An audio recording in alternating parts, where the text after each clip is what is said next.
First of all, I want to say there are a lot of videos about the modes. Some are good and some leave you with more questions than answers. I feel that this video stands out for its clarity through the graphical enhancements. This video was pointed at everyday use of modes while still going into depth. So, what should you know before you watch this video? Well, you have to know what sharps and flats are. You have to have a bit of knowledge of the major keys. You have to have a bit of knowledge of the major scale patterns. And you should know the names of the notes of the sixth string. Okay, what's a mode?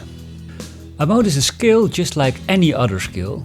It has 7 notes like many other scales, for example the plain major scale.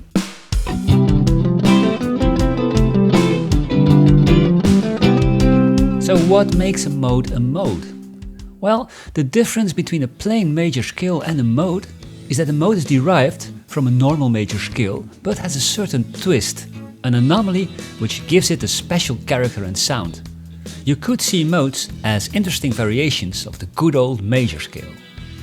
There are 7 modes of the major scale, so 7 variations of the major scale, each sounding different and creating a different mood. How those variations come to life, we'll see later in this video. Although we say mode, we should say mode of something, like the mode of a major scale. And that's because every mode finds its origin in a particular scale, for instance the major scale or the harmonic minor scale. In this video all the modes are derived from the plain major scale, that we all know so well. So now we'll find out how those modes are connected to the straightforward major scale. So the question is, how do we derive modes from that major scale? Having that answered, we can start to understand what modes really are. That answer lies in the next part of the video. If we play a major scale, we start on the root note and end on the root note. In C major we would start on the root note C and end on the root note C. Only then we hear the true character of this plain major scale.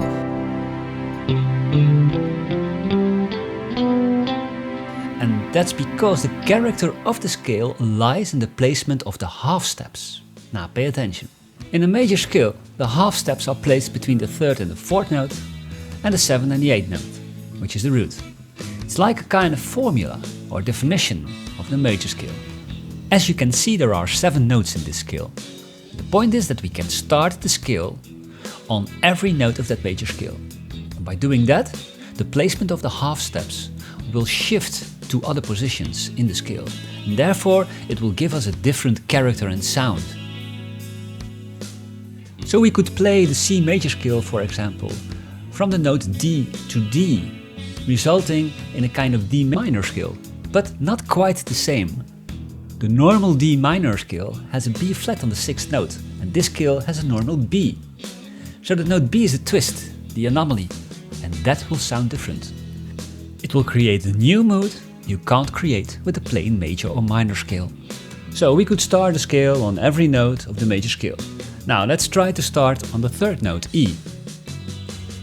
This scale looks suspiciously like an E minor scale, but lacks the F sharp on the 2nd note, which is part of the normal E minor scale. So that flattened 2nd note on this newly born scale will get our attention.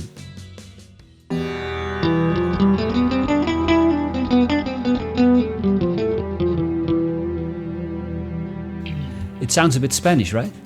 Again, we could never create this with a normal major or minor scale. Now let's do one more and start the C major scale on the 4th note, the note F. If we look at this scale, it looks rather like an F major scale, but wait, there's something missing the B flat on the 4th note, which is a standard note in the F major scale. So that raised B flat, so the note B, will create a different sound and character.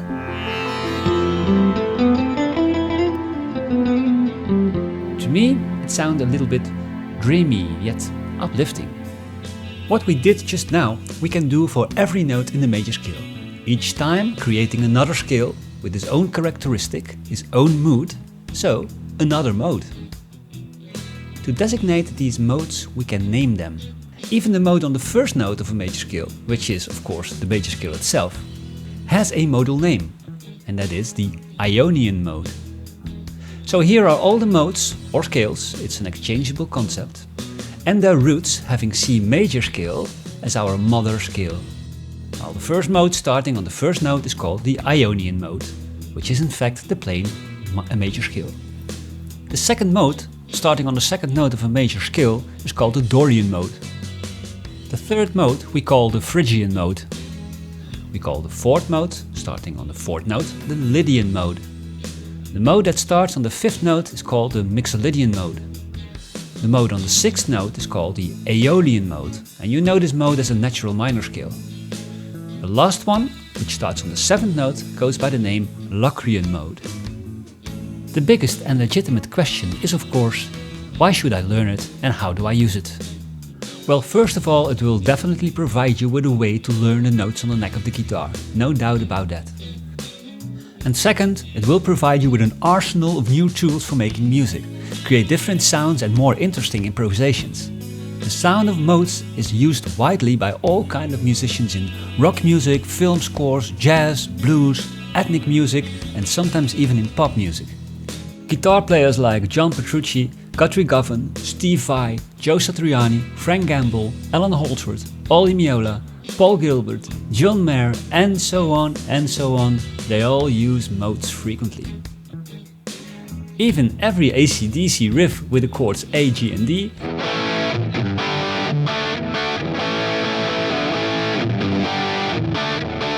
is actually played in a mode. Funny, right? We've seen that a mode is a scale that starts on one of the notes of a major scale. There are 7 notes in the major scale, so there are 7 modes. Before we dive further into the modes, let me give you some short examples. We know the scale that starts on the 4th note of a major scale is called the Lydian mode. That's why we call the Lydian mode the 4th mode. So when we want to play, say, G Lydian, we should play a D major scale starting on the note G. Why? Because the G is the 4th note in the D major scale. This makes G Lydian the 4th note of the D major scale.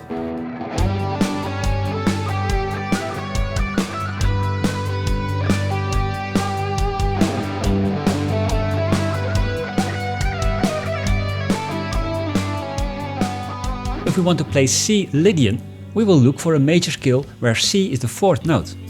So we'll end up with the G major scale, in which C is the 4th note. So C Lydian is the 4th mode of the G major scale, and we will play G major starting on the C in order to get the C Lydian sound.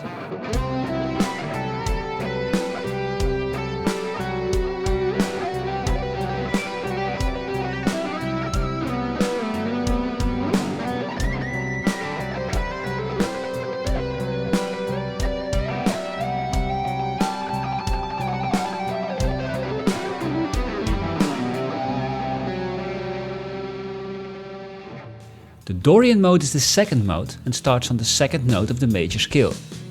So playing E Dorian would result in playing a D major scale starting on the root E. That's because E is the 2nd note of the D major scale. So E Dorian is the 2nd mode of D major.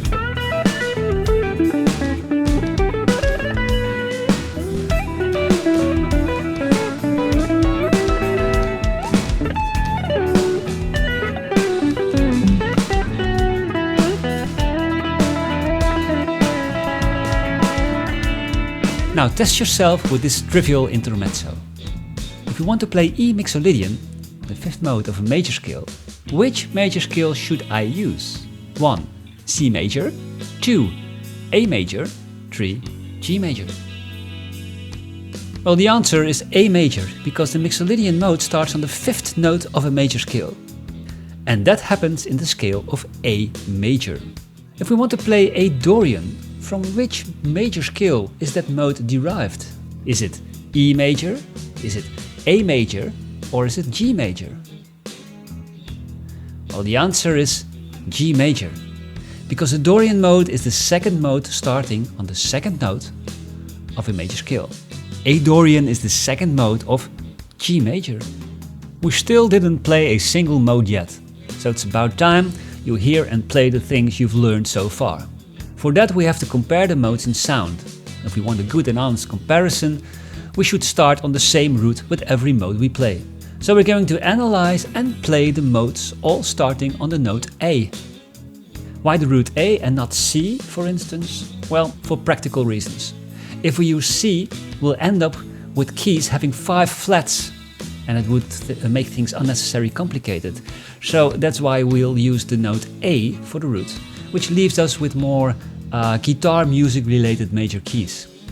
Now first let's make a list of all these modes, and while we're at it, visualize the tonal distances between the notes.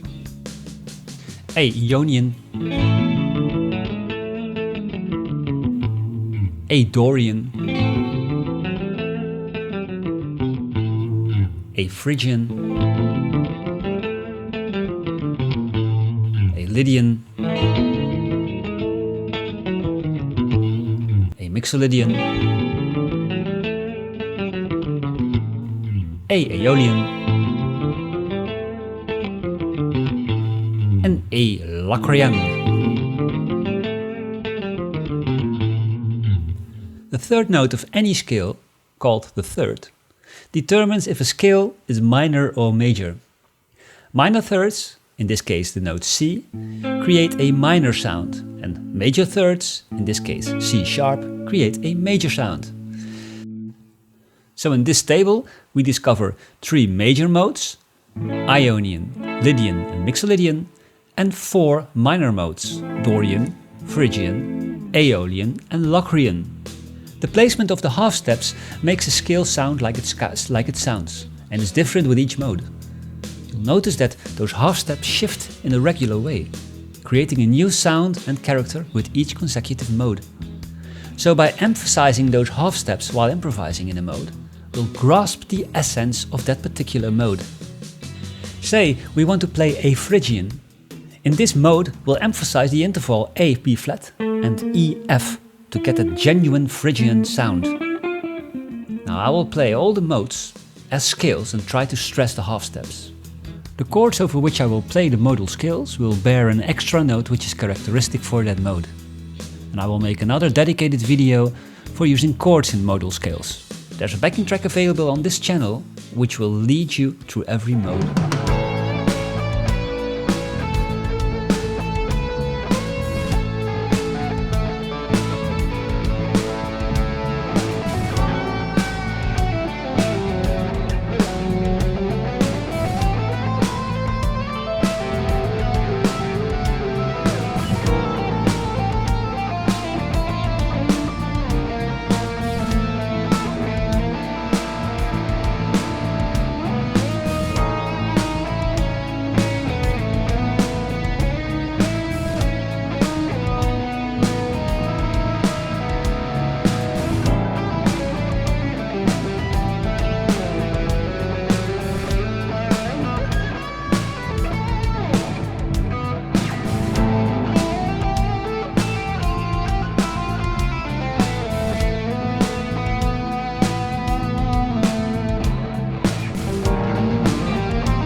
It takes some time to practice this, and I can imagine that it's rather overwhelming, though there is another way to get a true modal sound.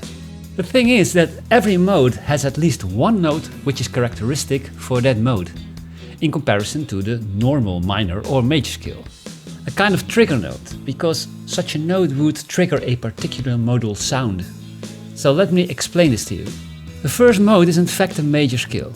Our ears are used to that sound because we've heard it so many times starting from our kindergarten time, and there's not really one particular note that surprises our ears. The second mode, a Dorian, is a minor scale, though the sixth note of that Dorian mode is raised compared to the normal minor scale.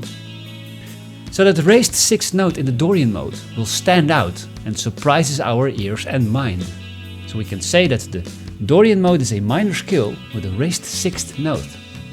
And this way of looking at a mode makes it a little bit easier to comprehend and to work with. And we can do that for all the modes, because every mode has that particular note which evokes the modal sound.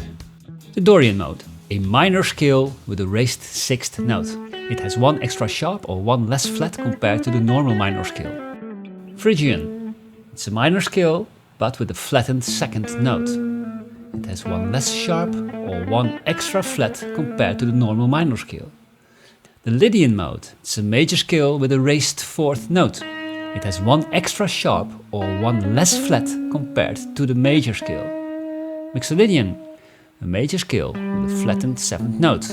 It has one less sharp or one extra flat compared to the major scale. Aeolian is in fact a plain minor scale, which we used so often.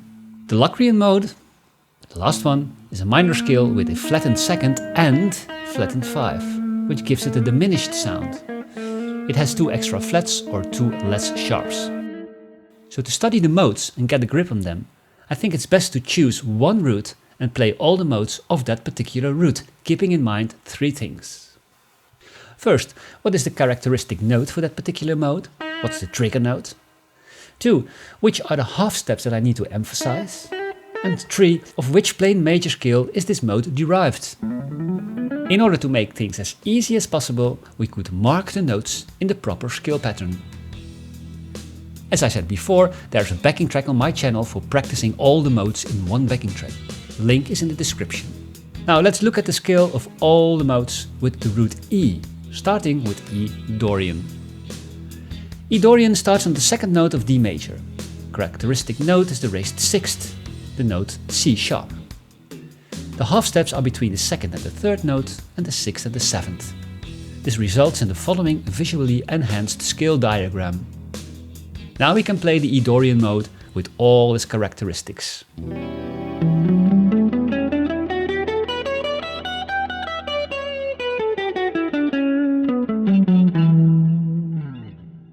This mode finds its origin in the C major scale. If we want to play E Phrygian in a sensible way, we should be aware of the flattened second note, which is so characteristic for this Spanish sounding mode. The half steps are between the first and second note and the fifth and sixth note. This all results in this diagram. We can now play this mode in a way you can actually hear the characteristics of the Phrygian mode.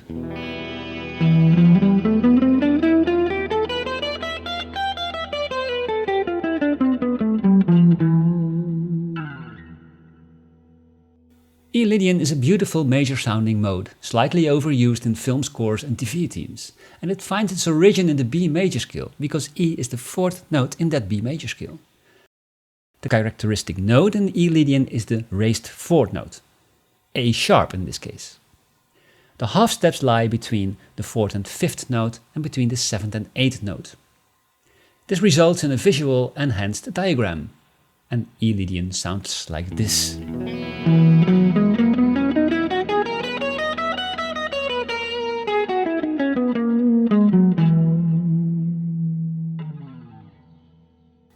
The fifth mode of the major scale is E Mixolydian, and it's derived from the A major scale, because you find the note E on the fifth note of the A major scale. The trigger note for the Mixolydian mode is the flat seventh note. In E Mixolydian that would be the note D. The half steps can be found between the third and fourth note and between the sixth and seventh note. All this results in an enhanced diagram. And it sounds like this.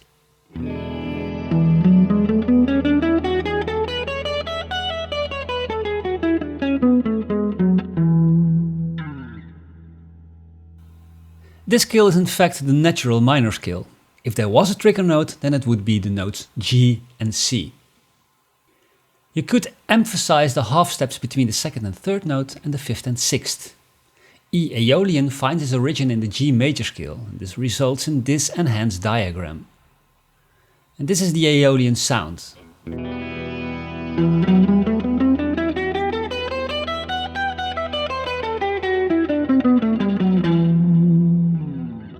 The last mode, the seventh mode, is a bit weird sounding mode, because of the diminished fifth degree, among other things. The E Locrian mode is the seventh mode of the F major scale and has two notes that are characteristic for this mode, the flattened second and the flattened fifth. These are the trigger notes. You find the half steps between the first and second note, just like in the Phrygian mode, and between the fourth and fifth note. And this results in the following diagram. E-Locrian mode sounds like this.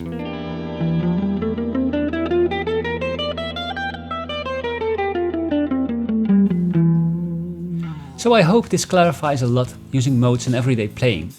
And of course, you'll need to do this a lot to become 100% familiar with this. If you have questions, please don't hesitate to ask them. See you next week!